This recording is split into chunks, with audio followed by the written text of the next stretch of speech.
Muy buen día, es un honor estar aquí compartiendo este mensaje de cómo continuar manteniendo nuestras mentes saludables, fuertes y resonantes con la palabra de Dios. Sobre todo nuestra alma, nuestro cuerpo, todo está reflejado y relacionado uno con lo otro. Mi nombre es María Díaz y es un honor estar compartiendo aquí mensaje con usted.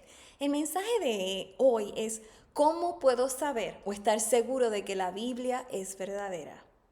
Aguántese por un momento porque voy a compartirle ciertas evidencias y están documentadas científicamente. Los historiadores han continuado, como decimos nosotros, explorando y documentando cada uno de los elementos que le voy a compartir. Pero antes de que continúe, le exhorto que por favor se suscriba al canal en ese botón rojo que está en la esquina derecha de su pantalla. Por favor, oprímalo. En cada ocasión que nosotros grabemos un mensaje, usted será notificado. Como le indiqué, mi nombre es María Díaz y es un honor estar aquí con usted. El mensaje de hoy tiene que ver con muchas preguntas que me han enviado respecto a María, ¿cómo estás tan segura de que la Biblia es verdad? Bueno, lo primero que le voy a compartir para animarle no es para que se sienta culpable ni mucho menos triste, al contrario. Si todavía tiene dudas, ahora le voy a continuar clarificando, ¿ok? Porque eso es parte de mi trabajo como life coach, hablar y trabajar cosas preventivas para que no tengamos dolores de cabeza y en este caso no nos perdamos el regalo de la eternidad, de vivir en un lugar donde no va a haber más problemas, más enfermedades, más pérdidas, más traición, nada de eso. Es el lugar de felicidad eterna, por decirlo así, ¿ok? No es aquí, es que este es como la escuela de adiestramiento de cómo entonces nos vamos a conducir en el cielo, ¿ok? Podríamos decirlo así. Entonces, ¿cómo podremos decir? Bueno, los historiadores o las personas que se dedican a estudiar la historia tienen varias pruebas para determinar si es aceptado o rechazado, ¿ok? La primera prueba que ellos establecen es la de bibliográfica. Con esto quiere decir la veracidad de los documentos, los manuscritos. En este caso, la Biblia tiene miles, cientos y miles de manuscritos y registrados, ¿ok? Con hechos y fechas como lo está escuchando.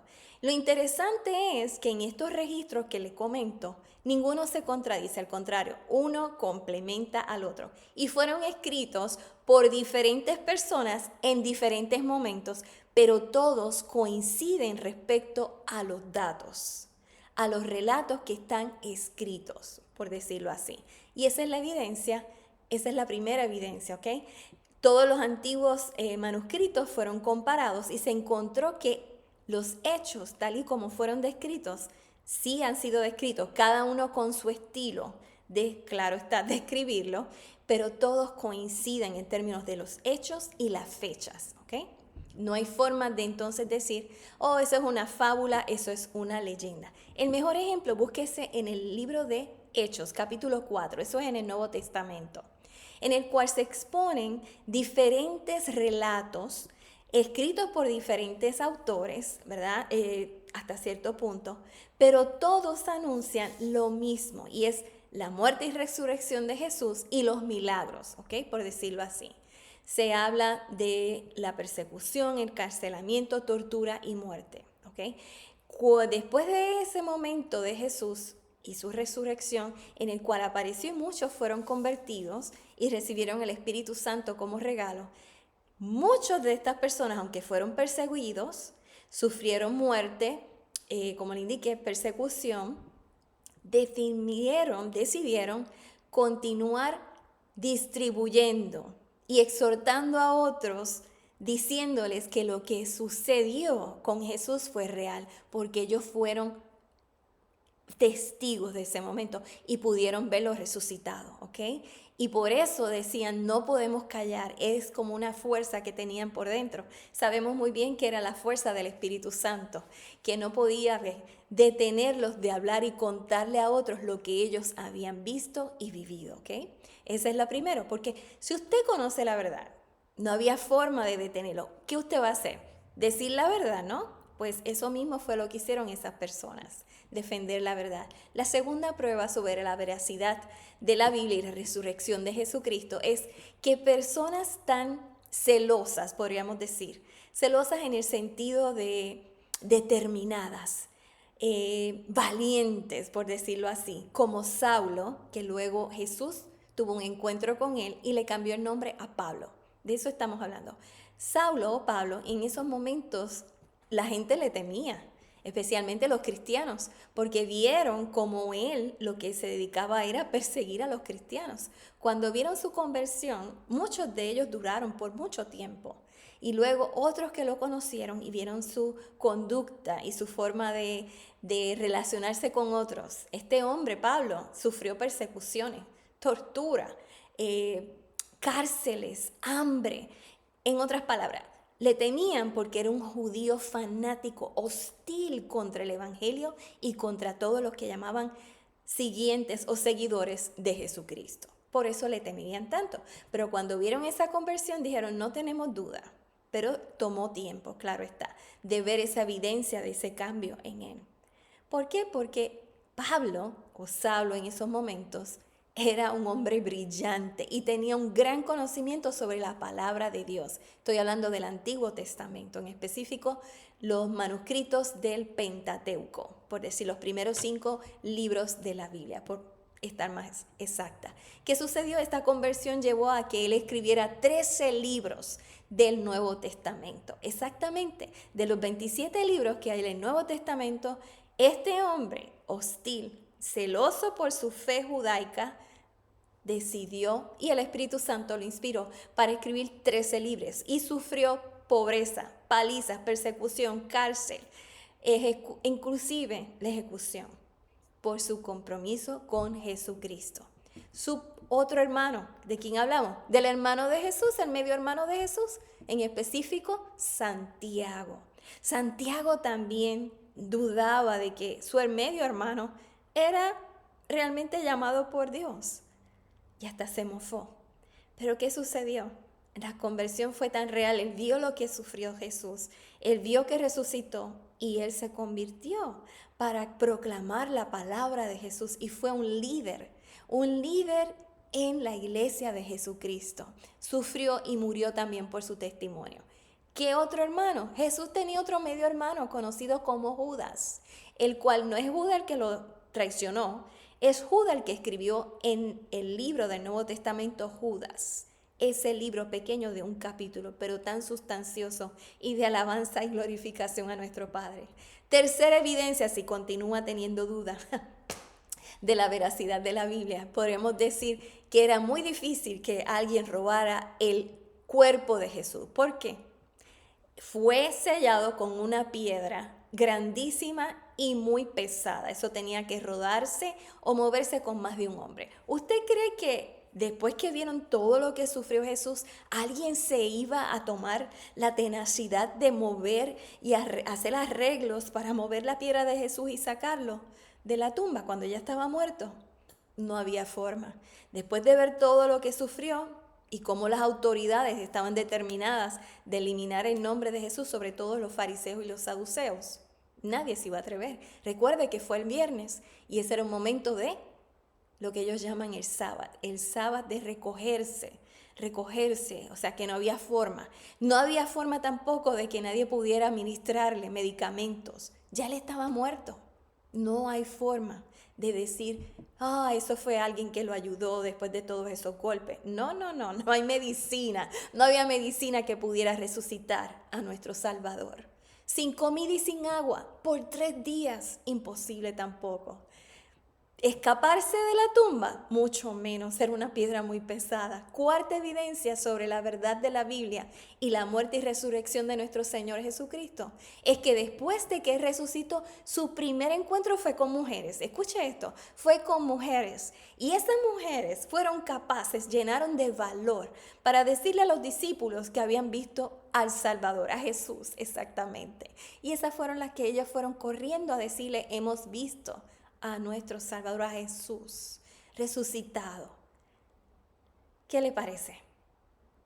En el tiempo en que fue y vivió Jesús, esas mujeres no tenían valor ninguno. Ninguno, ni los niños tampoco. La sociedad los rechazaba, los, podríamos decir, maltrataba, ¿ok? No los reconocía como ciudadanos de valor, ¿ok? No se les consideraba de ningún valor. ¿Usted cree que ellas hubiesen podido arriesgar sus vidas para decirle a los discípulos que Jesús estaba vivo? No creo que eso fue realidad. Así que no iban a arriesgar sus vidas para contarle a los discípulos. Ellas se llenaron del valor de ver algo real, algo que ellas querían y verlo de nuevo de vida, y siguieron lo que Jesús les dijo: cuéntenle a los discípulos que me han visto. ¿Qué más podremos decir? En mi caso, lo que puedo notificarles es que no he visto en ninguna otra religión, costumbre o cultura la muerte de un ser humano ser resucitado como fue escrito en la palabra, como Dios lo estableció, lo cumplió, resucitó, se presentó frente a los discípulos y frente a otras personas por 40 días, ¿ok? No solamente eso, ¿qué líder religioso ha muerto y resucitado después de una muerte como la que tuvo Jesús? Ninguno. Por tanto, eso es podríamos decir, lo que sella tanta duda. El que Él resucitó, y hay documentos de evidencia de esa resurrección. Por eso muchos de nosotros estamos defendiendo esta verdad, pero es para que vengan más al reino de Dios y no se pierdan la vida eterna, la cual va a ser sin sufrimiento, sin pérdida, sin enfermedades, porque no hay otra religión. Esto no es de religión, es de relación con nuestro Padre y relación con nuestro Salvador, para poder proclamar que Él existe y que es real. La Biblia tiene 66 libros, los cuales fueron escritos desde el 1400 a.C., proclamando lo que iba a suceder, y luego después del 90 después de Cristo. Son 3.856 versos con profecías. Lo más interesante es que más de un 25% de las profecías en la Biblia han sido cumplidas. En el libro de Isaías, este profeta, el cual habló y anunció el nacimiento de Jesús y cómo se le iba a llamar, y también su muerte. Podremos decir que en el libro de Isaías, capítulo 46, versículo 10, le comparto: esto es lo que dice el Padre, nuestro Creador, Dios. Declaro el fin desde el principio, por eso las profecías, y desde la antigüedad cosas que aún no se han hecho. Yo digo, mi consejo permanecerá y haré todo lo que me plazca. Por eso estamos esperando la segunda venida de nuestro Señor Jesucristo. Ahora se pregunta, ¿por qué entonces hay tantas personas que no creen en la palabra de Dios? Bueno, su hijo, Pablo, podríamos decir, su servidor, Pablo, escribió también en las Escrituras. ¿Por qué? Bien claro. Bajo la inspiración del Espíritu Santo nos escribió en la primera carta de Corintios, capítulo 2, versículos del 11 al 14. ¿Por qué? ¿Quién entre los hombres sabe las cosas del hombre sino el espíritu del hombre que está en él? Aún así, nadie conoce las cosas de Dios excepto el Espíritu de Dios. Pero nosotros no recibimos el espíritu del mundo. Se está refiriendo a aquellos que hemos declarado a Jesús como nuestro Señor y Salvador. No hemos recibido el espíritu del mundo, sino el espíritu que proviene de Dios, para que conozcamos las cosas de Dios que nos ha dado gratuitamente. Nosotros también hablamos de estas cosas, no con palabras enseñadas por sabiduría humana, sino que con las que enseña el Espíritu Santo, comparando las cosas espirituales con las cosas que no son espirituales. Ahora bien, el hombre natural no percibe las cosas que son del Espíritu de Dios, porque para él es locura y no las puede entender, porque se han de discernir espiritualmente. Porque ¿quién ha conocido la mente del Señor para que lo instruya? Recuerde, muchos son porque han cerrado sus corazones y han decidido no darle entrada a la verdad, que es la palabra de Dios. Pero nosotros, los que tenemos la mente de Cristo, ¿qué tenemos que hacer? Abrir nuestros corazones. Por eso es que ellos no pueden entender lo que nosotros vemos. Para ellos es locura, pero para nosotros es bendición y alegría y gozo.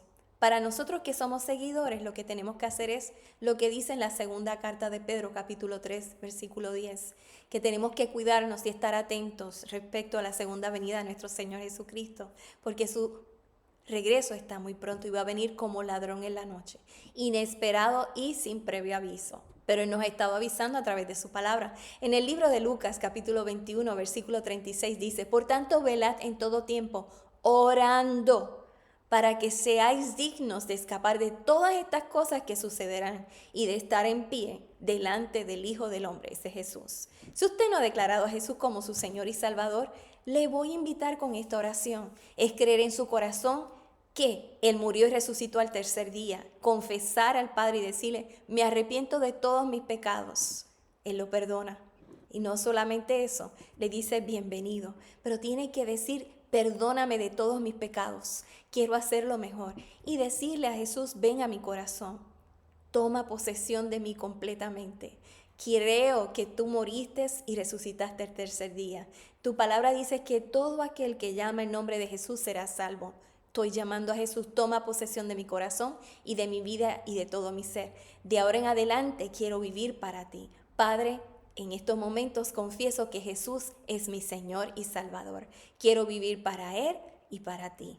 Si ese es su llamado, le felicito, su proclamación, le felicito. Ahora conéctese con una comunidad de fe para continuar aprendiendo de Dios, Jesús y el Espíritu Santo. Mientras tanto, nosotros tenemos mensajes aquí que le pueden ayudar en esa jornada de aprendizaje, para que lleve preguntas, para continuar aprendiendo. Dios le bendiga. Hasta la próxima.